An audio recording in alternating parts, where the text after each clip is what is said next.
hopefully today my camera will stay on the whole time while we're doing the show. Ryan, how are you, brother? I'm doing great, brother. I'm doing great. It's a sad day, we're coming down to the end, the very last chapter of this amazing book. I'm doing great though. I'm doing great. I'm happy that we kept this through, and we learned to pivot as long as we went through the way. And I'm excited to hear. I know there's been some of our people been watching. Been reading this book along with us. So I'm looking forward to hearing their thoughts and everything like that. But I'm ready. I'm ready for today. Like I said, So it's a sad why day. is it sad?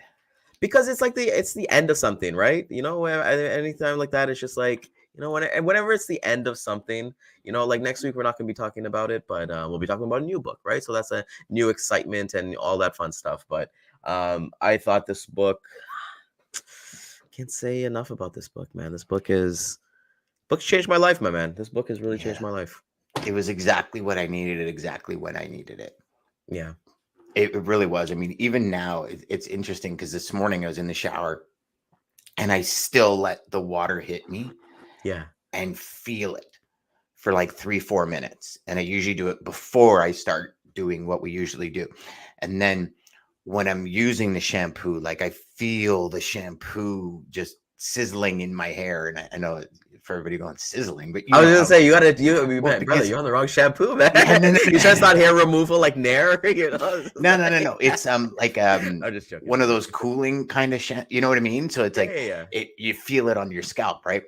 And it's interesting as we get into the last chapter. Yeah. For a while in this book, you feel, and I don't know about you, but I felt it was kind of jumping. Do you know what I mean? Where it would talk about something. I'm like, okay, hold on. Whoa. We were just talking about this. But it all prepared you for the last chapter.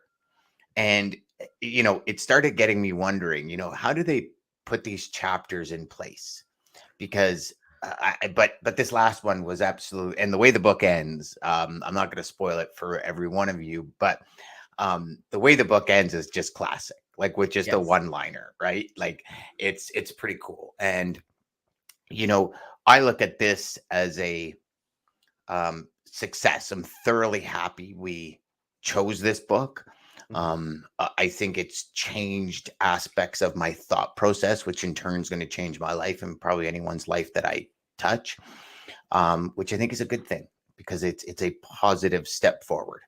And I think that we as individuals, like if we're talking about today, the meaning of surrender,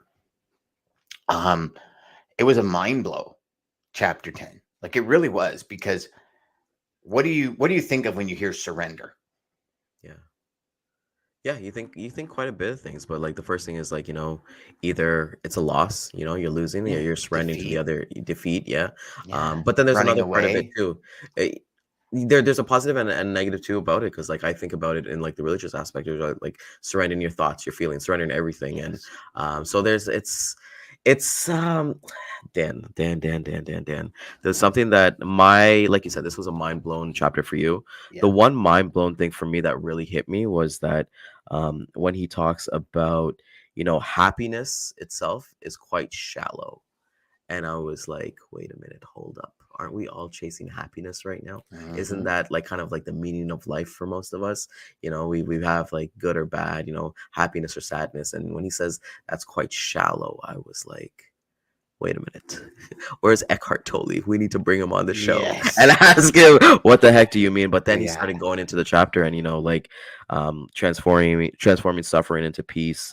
My favorite passage that he kind of talks about was like, if you abide in the state of acceptance, you create no more negativity, no more suffering, no more unhappiness. You then live in a state of non-resistance, a state of grace, a state of lightness, and free of struggle. Dan, I've been hearing the word resistance quite a bit lately, and I had to start paying attention to it. Someone kind of expressed to me like electricity. You have like your energy, and then you have your resistance.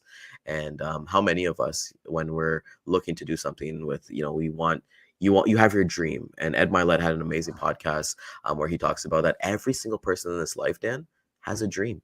Whether to be a millionaire or to be a mom or dad or to be the best singer, or even if it's like my dream is to just make it through today, make it one day without, finally crumbling down. And when I read something like this, I was like, okay, this resistance that we're giving ourselves, it's all up here, it's all up here, it's all internally. And yeah, I thought, like you said, Dan, that one liner that he hits him at the end, like I said, we won't spoil it. But I thought this chapter was very profound, and it's a great way. You mentioned earlier on just now, like, how do these authors like come up with like the chapters and the end, right? For me, for everybody who loves movies and TV shows, I always assumed that they were like filmed in like chronicle order. But then when I started to get older, and then I started realizing, oh no, they're just going based on the set, right? So they're going different parts, and then it's up like to the editors at the end to kind of put the movie together and things like that. It's not really for the director. But yeah, it's definitely a profound book, and everyone who's watching this, and yourself as well, Dan, like when you bring up this book to like other people in conversation, everybody has a story about this book. Mhm. Or the author. I think he has another book, because I was talking to another person, a Deep Rising, or I forget what the other name of the other book is, or New Earth or something like A that. New Earth. A New Earth. Yeah, so There we he's got go. the Power of Now and New Earth. I think he's got more books than that, but Is those are that, the but those are two kind of big like the ones. prevalent too, right? And because I mentioned everybody that I mentioned, hey, I'm reading this book. They've all said, yeah, I've read it. And there was one person who was like, no, I haven't read it yet, but I'm reading New Earth right now. And I'm like, this is crazy, the impact, like what books, Mhm, like you think about this, right? Like this book is going to outlast every single one of us, so mhm. I'm intrigued about like your kids talking about this book and reading, going through this book, and like my family, things like that, and future generations, and what they kind of take away from it. But yeah, what I love is like the suffering aspect, like you said, surrendering. And these, it's made me realize to take these words that I kind of put on a pedestal, or I've classified these words as an emotion. He kind of flips the script on that. Mhm. It does, and you know what? There's no health with, um, like, there's no healing, with hatred. Mhm. And he talks about this quite a bit in this chapter. Um, the idea of, like you said, resistance, though non-resistance, the quality of your consciousness and therefore the quality of whatever you're doing or creating is enhanced immeasurably through non-resistance, just letting it be. Let it go. Yeah. And it's I've learned this over the last little while, that there is no healing with hatred. Yeah. Because what I've been through, obviously I went through all the stages, right? The hatred stage, why me stage, the all this crap. And I wasn't getting better. And it's when I accepted, and this is probably why this surrender chapter hit me so hard, is because it's when I accepted. I didn't surrender to the disease, but I accepted that I have it, and let's get through it. And okay, how do we get through it? And how do we do it? And that acceptance, to me, eliminated some of the resistance. Like he talks about in the book, he says, think about when you're stuck in the mud. Yeah. You're not surrendering to the mud, but you're Mhm. surrendering to the fact that you're stuck in the mud. And now you're saying, okay, how do we get out? Yeah. So your 100% focus, your attention, your presence is on how do we get out, not that you're stuck in the mud. Yeah. Because if you were to stay stuck in, you know what I mean. And I thought that was such a great analogy about positive action. It's like, Yeah. okay, this is happening. Okay. Or this is the situation. Okay. And it reminds me of a story. I don't know if you ever read Think and Grow Rich by Napoleon Hill, Mhm. but he shares a story in it, where his son was born without ears. Okay. And he was in the hospital, and the doctor put his arm around Napoleon and he said, listen here, Napoleon, sometimes in life there's things that happen that we have no control over. And he Mhm. said, that's not correct. I have control over everything in life, even if it just comes down to how I do or do not let this situation destroy my positivity. So we Mhm. have control over it. And he chose to believe that his son would hear. And in the end, throughout the story, his son does hear again, his son Blair.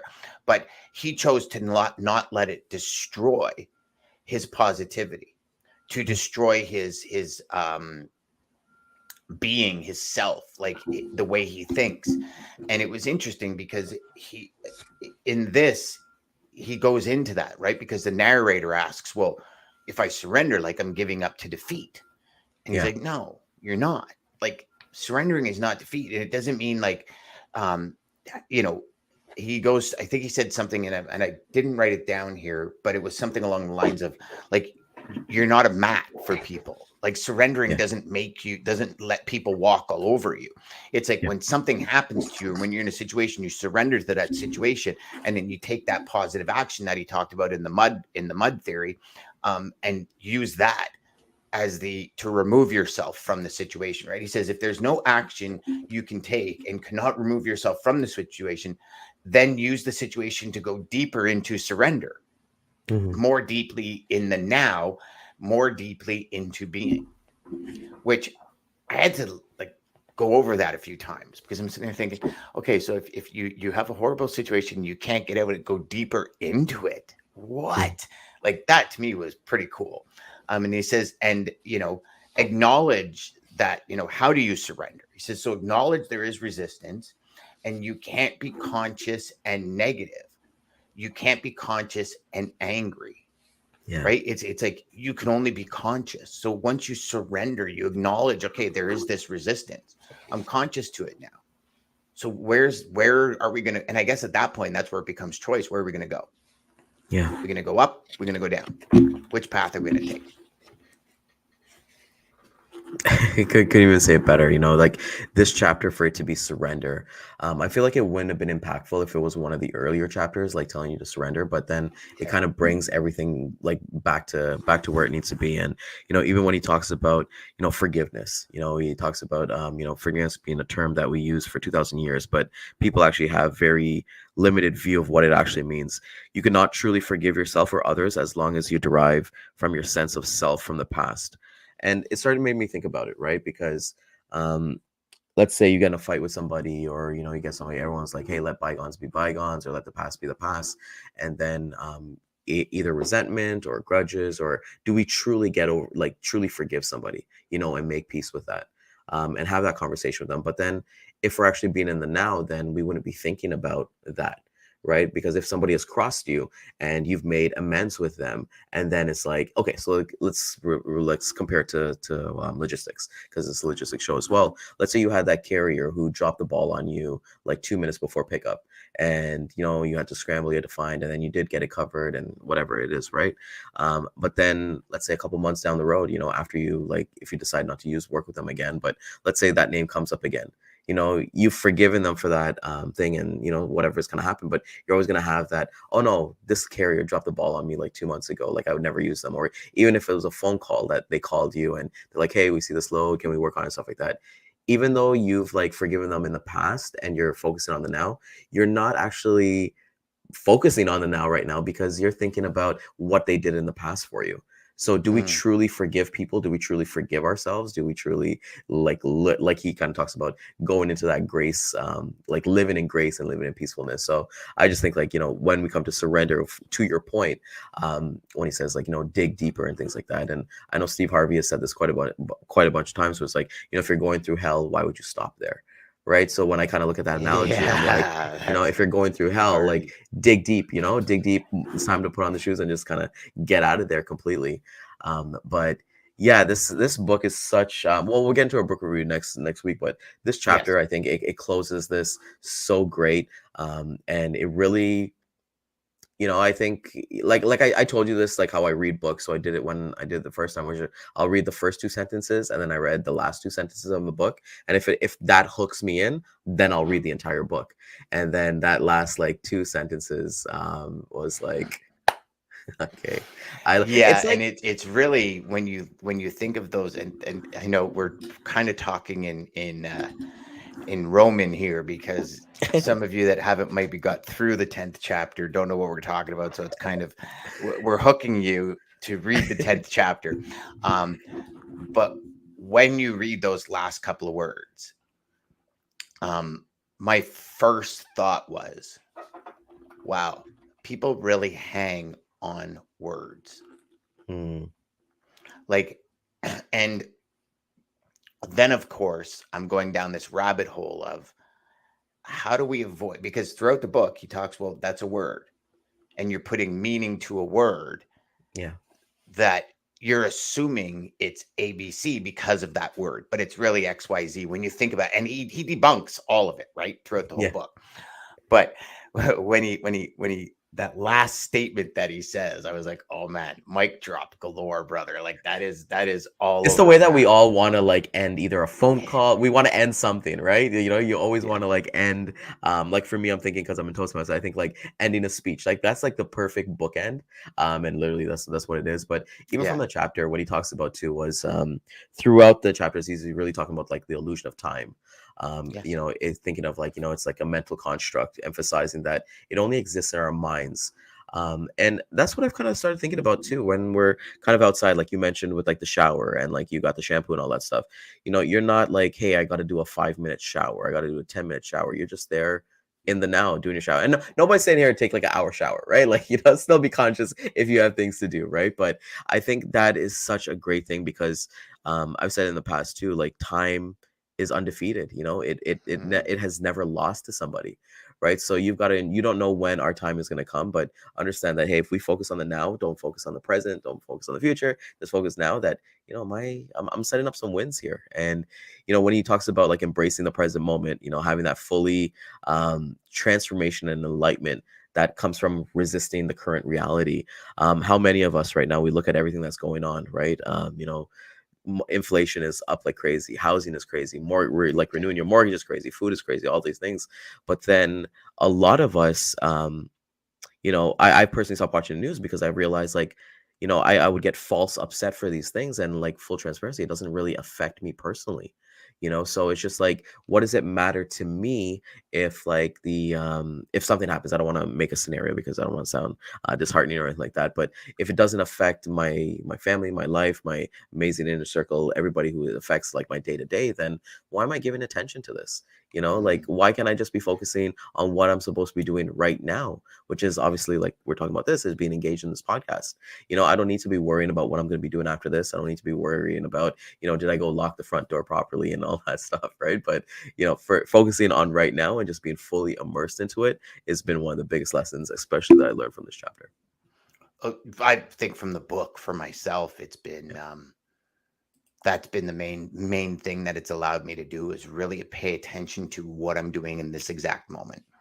Hmm. Like I hear my phone, I see things happening, and I'm able to completely ignore it because at this moment, speaking with you is the number one thing, and with the audience is the number one thing to convey messages, ideas, strategies.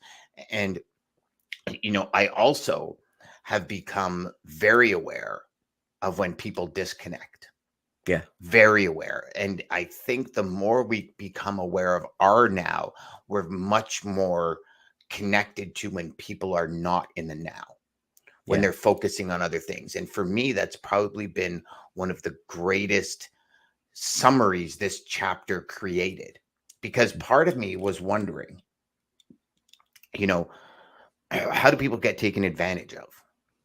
Right. Mm. And he actually dives into, he says, it's true. An unconscious person will try to manipulate and use people. Usually they do so to other unconscious people. So it's like I'm able to now, um,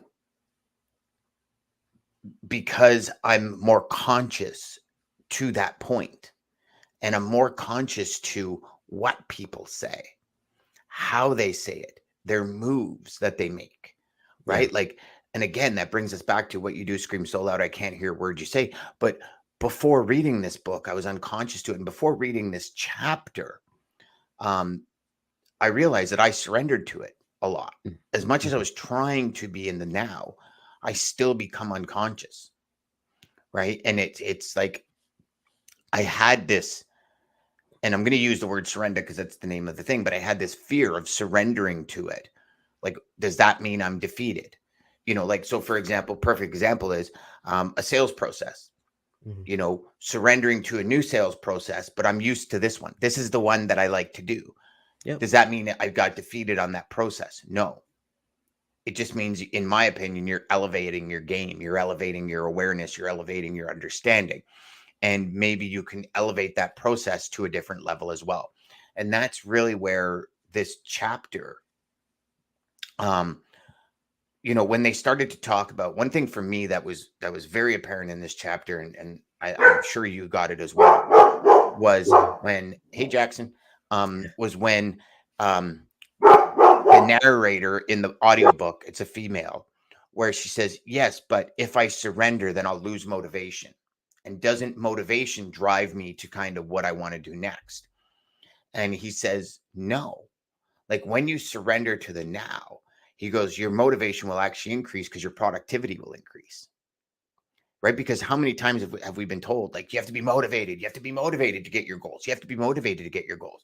And in essence, what he's saying, what Eckhart's saying in this chapter is, no, you surrender to the now. There could be all this crap going on around you, and it might not be good, but right now you got to get this presentation done. So be in the now. What are the KPIs? What are the key points you're trying to hit? Probably not KPIs. What are the key points you're trying to hit? Be present to that now. Yeah. All this chaos is external. Be present to the now. Yeah, I can agree with more with that. Like we talk about like motivation, like motivation. We watch a motivational video and then we get so hype on it and then we don't take action, right? But I want to touch on what you kind of said about like disconnecting, because like even for myself, I'm guilty of it too. But reading this book, I've realized that I'm more aware of my words and the points that I'm trying to make that are coming across, right? So for me, when I'm having these conversations with people, I'm direct. I'm having those more key points rather than having the fluff. And I don't know if it's kind of like what I'm kind of learning with Toastmasters and different things like that. But I'm to the point, and understanding that, hey, I'm not here to waste people's time. So for me, when I'm looking at this chapter specifically, and he really talks about even embracing death and impermanence.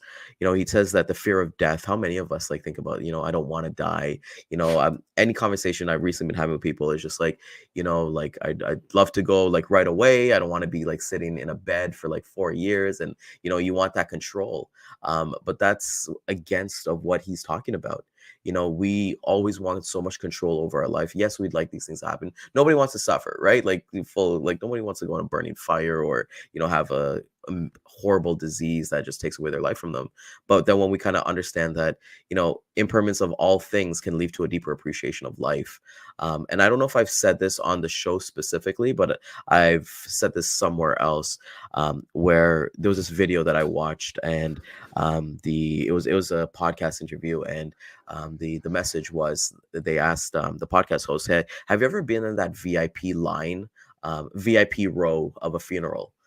And the person went on to say, like, life doesn't, you don't have a true appreciation for life unless you're in that VIP, basically that front row of a funeral, because obviously that person in that coffin in front of you is somebody who meant so much to you, right? So it puts into it like nobody is there in the VIP, and I keep calling it VIP, but that's the way that they said it, that front row, who's like, oh, okay, yeah, I hung out with that guy once, or I hung out with that person once. He was we went to school for a couple of years and stuff like that. No, this is somebody who is deeply involved in their lives, right? So I love that when he's talking about like the fear of death and impermanence. It's pretty cool.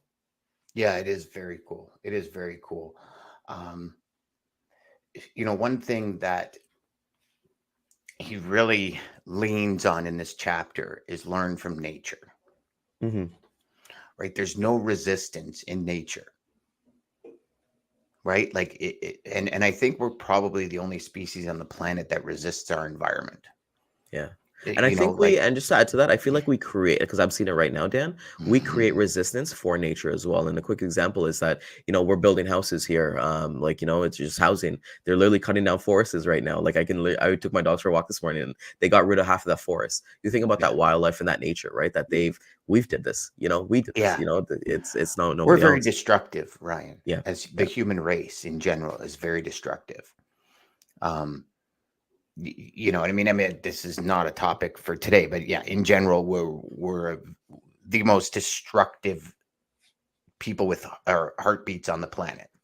Mm-hmm. I'm going to say, like, forget people, just heartbeats on the planet. We are horribly destructive. And it's, we've been that way since the beginning. Yeah. So, one thing that I do, I really started thinking about is, how did Eckhart Tolle get this way? Like, where did he get? And I mean, maybe we'll dive into it more next week because it's kind of a summary thing. But how did he gain this knowledge? Yeah. How did he understand these perspectives? Really, to me, that's a really big question because I'd love to, like, and this is where biographies and all that kind of stuff are really cool because you see the people's journey, right? This Going is through the where I process. realized this is where I realized that, and you know, you start, and as much as you know, we have goals for the future. Hmm. I'm so interested in seeing when you utilize this book for the next 12 months, what does your Yeah, life look like?